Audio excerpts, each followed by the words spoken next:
രാഷ്ട്രീയ എതിരാളികളെ കായികമായി നേരിടുക എന്നത് തെരഞ്ഞെടുപ്പ് സമയത്ത് സാധാരണമല്ല. എന്നാൽ സംഘപരിവാർ ബി.ജെ.പി. സംഘടനകൾ അക്കാര്യത്തിലും പിന്മാറില്ലെന്ന് വ്യക്തമായിരിക്കുകയാണ്. ദില്ലിയിൽ കനയ്യകുമാറിനെ ആക്രമിച്ചവർക്ക് ബി.ജെ.പി. സംഘപരിവാർ സംഘടനകളുമായി അടുത്ത് ബന്ധമുണ്ടെന്ന് തെളിയിക്കുന്ന വീഡിയോകളും ചിത്രങ്ങളും പുറത്തുവന്നു.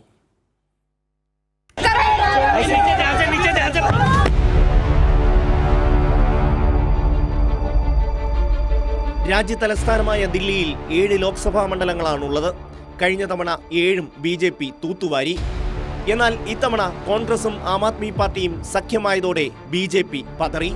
അരവിന്ദ് കെജ്രിവാളിനെതിരായ നീക്കങ്ങളും ഇപ്പോൾ കനയ്യകുമാറിനെതിരായ ആക്രമണവുമെല്ലാം ബി.ജെ.പിയുടെ പതർച്ച വ്യക്തമാക്കുന്നതാണ്.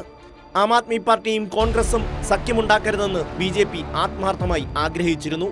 സഖ്യം പാടില്ലെന്ന് ആം ആദ്മി പാർട്ടി നേതാക്കളിൽ പലരെയും വിളിച്ച് ബി.ജെ.പി. നേതൃത്വം മുന്നറിയിപ്പ് നൽകിയതാണ്. അരവിന്ദ് കെജ്രിവാൾ എന്നാൽ ഇതൊന്നും പരിഗണിച്ചില്ല. സഖ്യവുമായി മുന്നോട്ട് പോയി.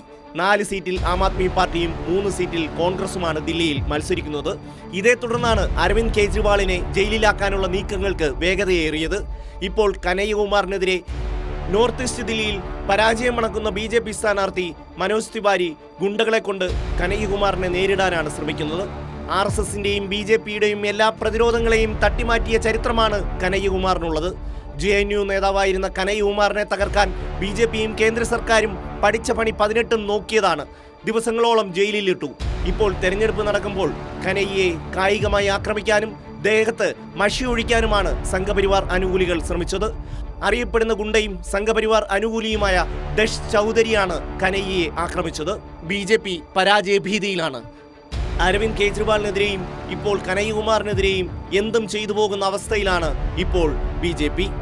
കേജ്രിവാളിനെ ജയിലിലടച്ചും കനയ്യകുമാറിനെ ആക്രമിച്ചും ദില്ലിയിൽ പിടിച്ചു നിൽക്കാമെന്ന ബി.ജെ.പിയുടെ വ്യാമോഹത്തിന് ജനങ്ങൾ ശക്തമായ മറുപടി നൽകുമെന്നാണ് ഇന്ത്യ സഖ്യം നേതാക്കൾ പ്രതികരിച്ചത്. Election desk, Kairali news.